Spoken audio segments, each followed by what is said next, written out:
daily soccer podcast with the Global Sports Podcast Network. Welcome everybody to the Daily Premier League podcast. It is the evening of Tuesday, the 23rd of September. My name is Ken Davis. His name is Nick Britton. All-round good egg, football pundit extraordinaire. How are you doing, Nick? I'm very well, thank you very much. I am very well indeed. It's great to be back, as it is every day on the Daily Premier League podcast. It is. This is your one-stop shop for everything you need to know about the Premier League on a daily basis. A very big thank you to everybody who makes listening to the Daily Premier League podcast part of their everyday routine. It is great to have you aboard. There are three things I want to talk about today, Nick, if you don't mind. First things first. We talked about this offline the other day. We both watched the Man City-Arsenal game. Interesting game. One of the most interesting aspects of it was after City went 1-0 up, they had a very interesting formation. And I'm interested in your take on what Pep was trying to achieve there and whether it was the right thing to do, whether this marks a change in the way people defend 1-0 leads. I'd like to talk about Arsenal, about Aston Villa. There's some breaking news on Aston Villa today in terms of their sporting director, their director of football, I should say. But also, Unai Emery is talking about their losing of their identity at the weekend, part of their struggles in the early part of the season. This idea of football identity, is it a real thing? It's something I keep hearing people talk about here. Fans talk about it. The team has no identity and things. Is it a real thing? Is it media fabrication? So I wouldn't mind talking about that. And thirdly, the return of direct football. The return of lump it. And then someone nods it on. Someone smashes it in from 18 yards. The good old days that we all grew up with. Is there a return to direct football? Do we think that we're moving away from the dicky style that we kind of got used to in the last 15 years or so? And is it a good thing? Is it a bad thing? So that's the agenda. I'm going to play a little sweep and then we'll get into it. Your daily soccer podcast with the Global Sports Podcast Network. Okay, so first things first, Man City won, Arsenal won, Man City won. Man City go 1-0 up. Nice finish by Haaland. And then everything kind of changes formation-wise. Like they're kind of, we're just going to stand here and we're going to make you go through us. What was your take on that? And do you think it's a shape of things to come? It was certainly an interesting tactic by Pep Guardiola. It was really in the second half this came to the fore, wasn't it? Because Arsenal, whether or not they started with their best team has been the subject of much discussion, but they threw on Saka, they threw on Eze for the second half. And they just attacked Manchester City at will. And City just dropped into a shape which by the end was pretty much a 5-5-0 formation. And they were happy not just to clear the ball, but just to kind of kick it into dead space. And the Arsenal goalie, Raya, would come and pick it up and put it back into play. And then Man City would boot it up the pitch and Raya would come and get it and put it back into play. It was just one of those. It was an extraordinary thing to see. And Arsenal just had City had 33.2 possession, which is the lowest share of any Guardiola team ever in his entire managerial career. It really was extraordinary. And it nearly worked, obviously. It very nearly worked. But I think this is a difference that City have brought to their play, not just this season, but we noticed, I think, last year, they started going a bit more direct. They started playing a little quicker. There was less of the kind of possession-based football that we've seen already. But this is, if I'm honest with you, this is Guardiola having to react to what the market is doing, what everybody else is doing. Because last year they ended up trophyless. They watched the way Liverpool play, and they played a fast-paced, direct football. And they thought, right, okay, well, look, if that's the way the world is going, then that's what we've got to kind of do. And I think all City are doing are adapting to the new footballing landscape of how teams play. And you said earlier on in your intro, I'm not going to try and repeat quite how you said it, but is this the end of essentially tiki-taka football? And it probably is. And there's lots of reasons why, and we can get onto the reasons why later on and why more direct football is coming into the fore. But to see statistics like that, to see possession statistics like that for Manchester City is extraordinary. It's nothing that we've seen before. And but I think we may well see it again. And I will just put that in a bit of context. If people are wondering, well, is that bad? There've only been 6 times this season when teams have had less possession than that. Only 6 times, and 4 of those times have been with teams who've only just been promoted, who you might not expect to have any possession. And even of those 4, twice it was because teams had 10 men. So that's the kind of ballpark we're talking about. Yeah, it's interesting. It kind of shocked me a little bit to watch the game because it just seemed singularly unambitious for Man City. It wasn't a good watch. It just really became attack against defence, really. Well, it was a good watch because it was can Arsenal intriguing from that perspective. As a neutral, it was quite an interesting watch because of the setups.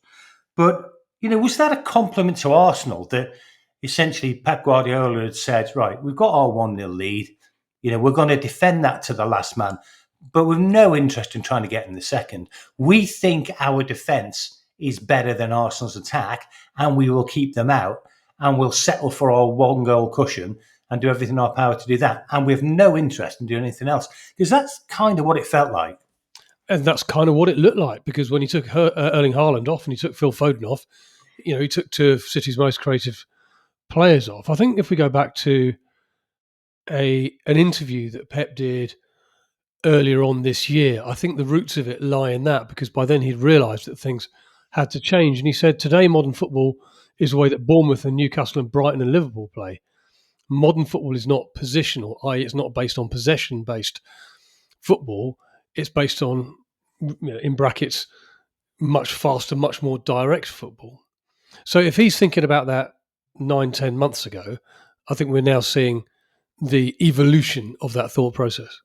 Interesting. One other thing, just as an aside, I didn't mention it to you before, I perhaps should have done, but I'm interested in something because it's something I've noticed this season. I've never noticed it before, which is the propensity of teams to boot the ball out of play from kickoff just to pin the opposition back, concede the throw-in, if you like, deep into defensive territory, and essentially give up possession, just, if you like a rugby, kicking it out just for positional territorial advantage.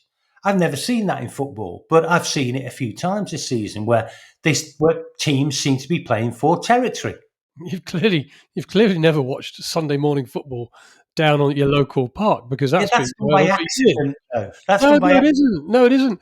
The kickoff, boot it in the corner, followed by cries of "Box them in, lads! Box them in!" has been going on for years and years and years. It's nothing new. But listen, we all know that in the Premier League. It's new in the Premier League. We've been around football long enough, Ken, to know that football trends are based on one team doing it and everybody else going, "Whoa, that looks good. We'll give it a go." That's how it starts. That's how it all starts. It always starts with one team. And one team does it, and it's successful. And then other coaches look at it and go, "Oh, yeah, we'll have a bit of that." And sooner or later, it just becomes the norm. That's all that's happened here. Yeah, that makes perfect sense. Right. As we know in football, as Pep Guardiola knows, it pays to get your team selection right. And here at Global Sports Podcast Network, we spent a lot of time selecting our delivery partner, and we chose Zencastr. And Zencastr makes it easy to bring your vision to life and share it with your audience everywhere they are. With 4K video recording, easy AI editing tools, and top-tier distribution, all in one place. And that's the key thing, all on one platform. If you've got a story to tell it with Zencastr. Check the show notes for more details. Your daily soccer podcast with the Global Sports Podcast Network. Right, second thing I want to talk about today is Aston Villa. Villa becoming a bit of a recurring theme. I know when we raised the issue of Villa a few weeks ago, it was kind of, oh, look at Villa. They've had a slightly dodgy start to the season. And now all you see now in football commentaries and football analysis at the moment is what on earth is going on at Villa. Now, we don't want to do the deep dive in that sense, but one of the things that Unai Emery spoke about this weekend after the 1-1, I think it was this weekend. So hey, they scored a goal. Is the team has lost its identity. Now, I keep hearing this, and I've heard it now for a couple of seasons from fans, from managers saying, oh, yeah, we have a particular identity. Our team has an identity. They're not playing with their identity. Do teams have identities, really? And or is that just a media, because you're a media person, a media kind of fictitious fabrication? I think it helps managers to talk about it because it helps them try and get across to supporters and to other people what they want their team to do. So when they talk about their team's identity, it's more about the style of play and what they want their team to do. And they use that term to help supporters perhaps understand what it is they're trying to achieve. I remember Gareth Southgate was very big on this when he took over in England. He wanted England to have an identity. And I started digging around because I knew we were going to talk about this on the podcast today. And I came across something called social identity theory, which is a well-established psychological practice. All right. Which talks about how individuals define themselves based on their kind of group memberships and their self-esteem by how it improves if they identify with groups of people and select something. And if you bridge that across to what Gareth Southgate was talking about, he wanted England supporters to be sort of part of the England setup, if you like, and therefore they would be more supportive of the England team if they felt they were being included. Does that make sense? It does make sense. It's a very interesting sociological theory. So what it's saying is that the identity, might be defined by the club, but it spreads outside the club. People can buy into that identity. Well, I think that's it. And I remember, and then my kind of thought process took me to, obviously, as you know, I'm a big Derby County fan. It took me back to something that the former owner was talking a lot about. Mel Morris used to talk a lot about what he called the Derby way, and what he identified as the Derby way. Nobody's quite sure, but I think it certainly didn't involve financial collapse, financial collapse, relegation, and administration. And not winning after Christmas. I think that was the thing, wasn't it? But I think what it essentially meant was something that the supporters could buy into, that they should expect to watch their team playing in a certain way, which was all around, as far as Mel Morris was concerned, all around bringing youth through to the academy. He wanted the academy to provide a very clear pathway to the first team, and he wanted players from the academy in the first team, and that the Derby way was promoting youth, getting them players, getting good football, attractive football, and allowing the supporters to buy into that, to create that sort of oneness of club that involves player, manager, and fans. Interesting. It's just one of those annoying terms that I think people are using quite lazily now. It's just kind of, and reporters just suck it up. They kind of, oh yeah, okay then. Instead of saying, what do you mean identity? Which I really wish they would sometimes, and then we'd really put them on the spot. Do you know what the other term is that drives me nuts at the moment, that managers are always coming out with, is the word moments. Moments. You hear all the time, it was not our moment. We just didn't have enough moments. Where's his manager from? Huddersfield. You'll see it. There's no English managers. So it's always, we had a very good moment. We had a very good moment, and then they had a very good moment, and we couldn't create any more moments. No, listen. What that refers to, and they're right. Look. When this popular phrase came out, and we're talking about a season and a half ago now, when suddenly people started talking about it, and you know what the football language is like, it just stuff gets introduced out of nowhere, and then becomes very much part of the football language. And that when that first came out, I'm thinking, I don't really know kind of what they mean, but not quite sure. But then when I looked into it, and indeed, I coached a lot of football, and I had a team that played at the weekend, and I suddenly realised that actually they are right, because when you watch a game, no, I never started using it. No, I may have used it once. I bet you did. We had a very good moment, then they had a big moment. No, but what moment. No, what it means is that, and you'll see this. You go out and watch Go and watch any game on Saturday. I know that you and I will be watching the same game on Saturday, but from Come on, opposite Rector. sides of the sofa. Not that we live together, but you know what I mean. Let me just make that perfectly clear. But no, what it means is that football games, are, particularly at the top end, Premier League particularly, they are so close. And you can do all the tactics in the world. And this is perhaps what, tie this back to what's going on at Villa at the moment. You can have all the tactics in the world. You can do as much work on the training ground as you possibly can. You can do so much work in the classroom as you possibly can. But actually, during a game of football, everything comes right until one moment. And it's one moment where a striker either does or doesn't put it in the back of the net. It's one moment when a player does or doesn't pass the ball to the right player to allow them to score. It's one moment when a goalkeeper pulls off a worldie. That's what they mean by moments. And often games are decided by that. Now, you have to create those moments. You have to be able to supply the ball in the right areas for that to happen. But actually, at that critical thing, and it is those tiny little moments in football, those sliding doors moments where Haaland puts the ball in the back of the net, but Sesko puts it over the bar, that decide games. That makes sense. I feel that you've answered my momentary question. So thank you for that. Good.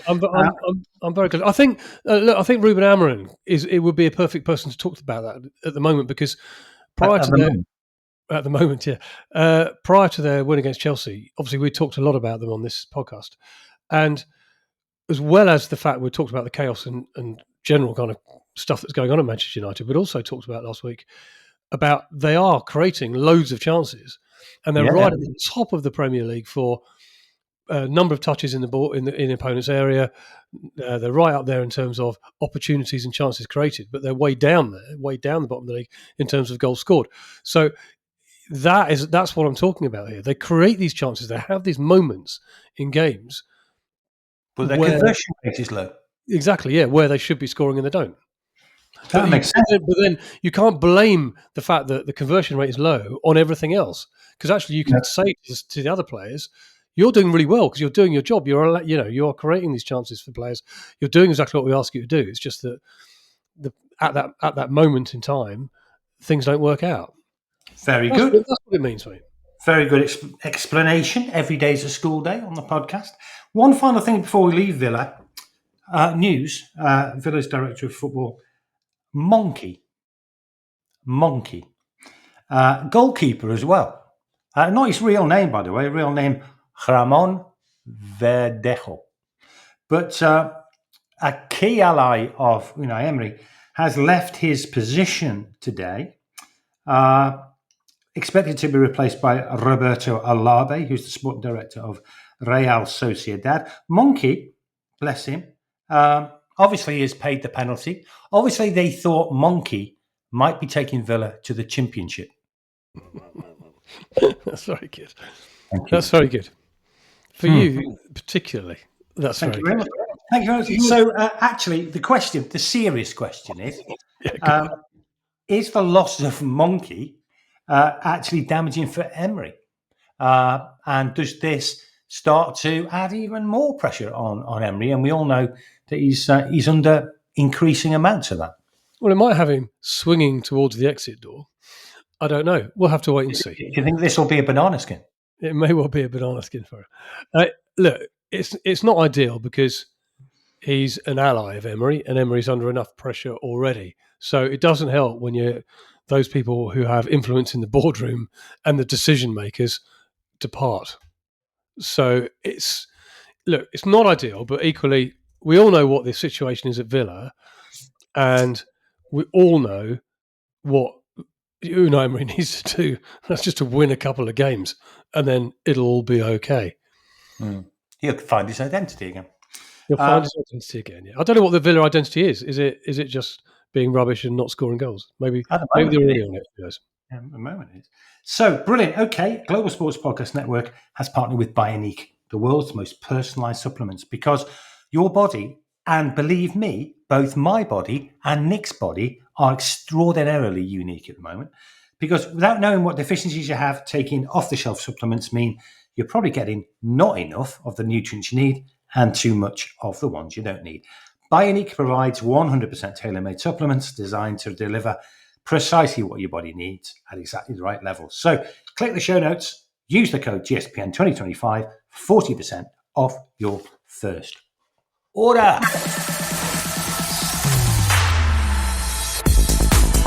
Your daily soccer podcast with the Global Sports Podcast Network.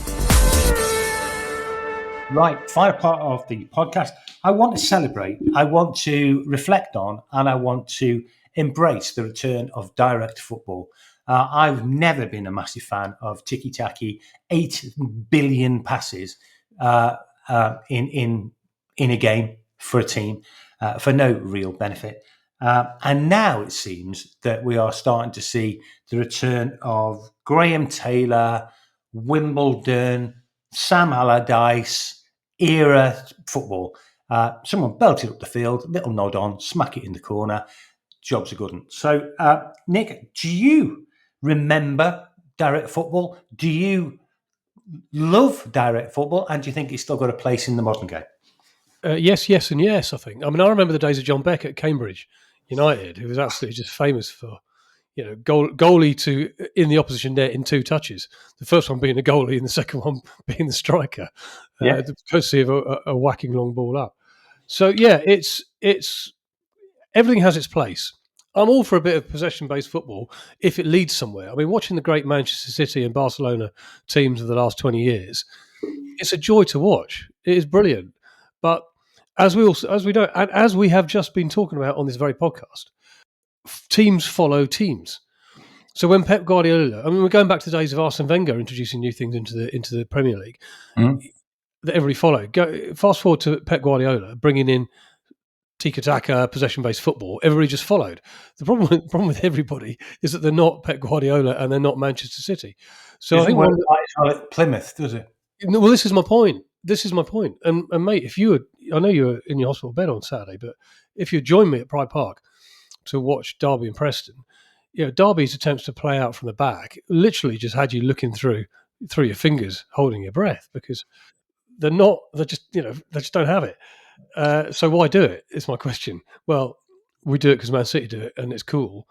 It's not really an answer, is it? I think part of the problem is, and we saw it. I mean, funny enough, actually, one of the biggest victims of this tiki-taka softball have been Manchester City, because if you think back to the game where they lost it to Tottenham at home 2-0, the first goal, I think it was it the first or the second? One of the goals certainly was caused directly by James Trafford taking a free kick, passing it to his centre half, who stood a couple of yards away from him on the 6-yard area, and within about ball back to Trafford, and within about 2 seconds, the ball was in his own net. It's high risk, low reward strategy. Well, I think when you've got the players. I think the issue is when it was brought in, nobody really worked on what we now call. We're talking about this all the way through this podcast, aren't we? The kind of cyclical nature of football. Now, what we now call the high press didn't really happen. So you could get away with just knocking a ball short, building from the back, without a lot of pressure from the opposition. Now, as that tactic evolved over the last 6, 7, 8 years, what we've seen is teams push up on defenders, realise that actually, if we can win the ball, if they're going to do that, if they're going to pass out of defence and muck around with it in their defensive third, we can win the ball there. And if we can win the ball there, we've got an excellent chance of scoring, because we'll be in our attacking, they'll be creating a moment out of our attacking third. And so more and more teams now, combined with the fact that modern day footballers are massive athletes, can run and run and run at great pace, means that playing around with it out the back and playing out from the back and all of that has become a real risk. It's become a real risk. And we've seen over the last 2 or 3 goals, 2 or 3 seasons rather, in the Premier League, more and more goals given away by teams who try and play them out from the back and can't. And eventually somebody's decided, forget this.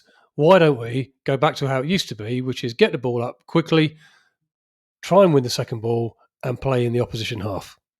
It all goes back. I remember Graham Taylor in Watford getting a letter from a fan who, and this is well documented, who pointed out he'd done a lot of analytics over seasons and seasons of lots of teams and said, do you realise, Graham, that most goals are scored with only 3 or less touches by the scoring team before the goal is scored.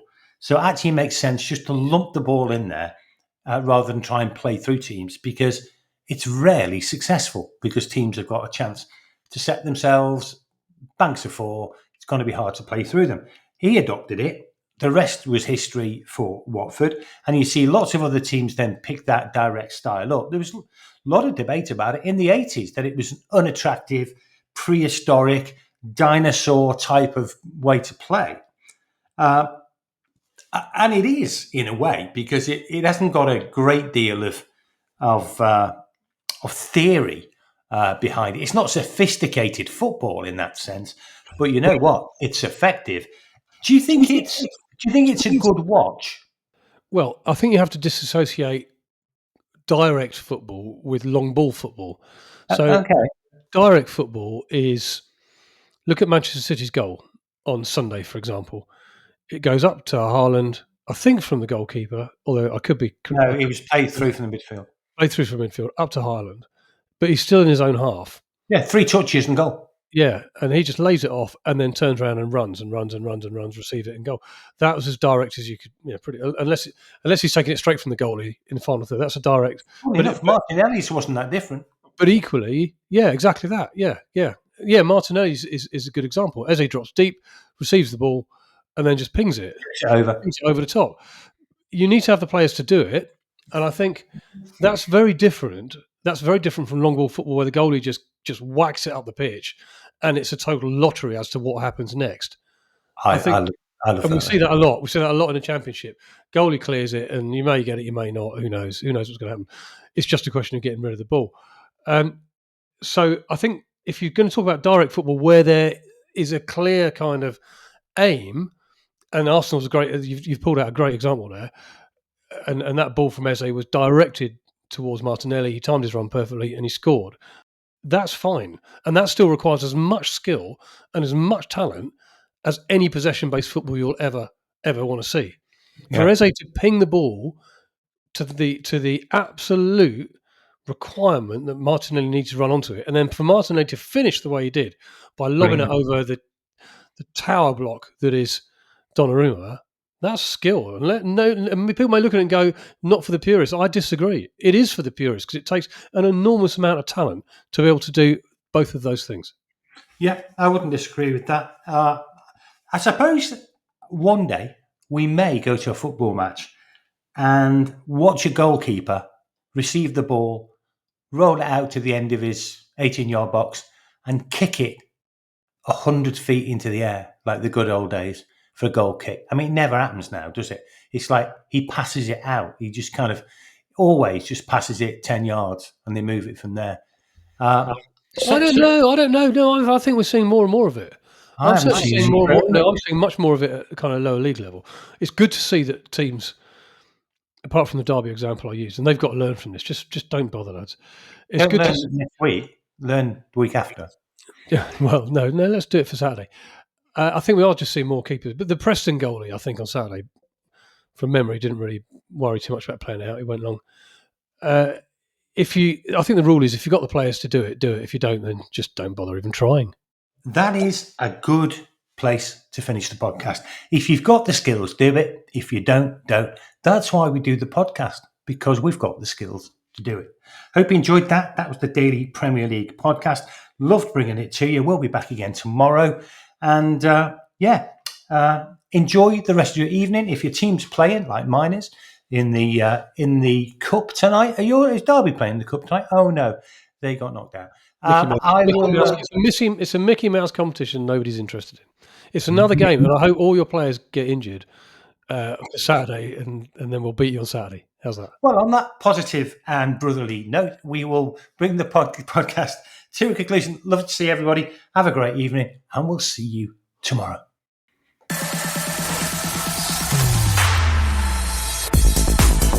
Your daily soccer podcast with the Global Sports Podcast Network.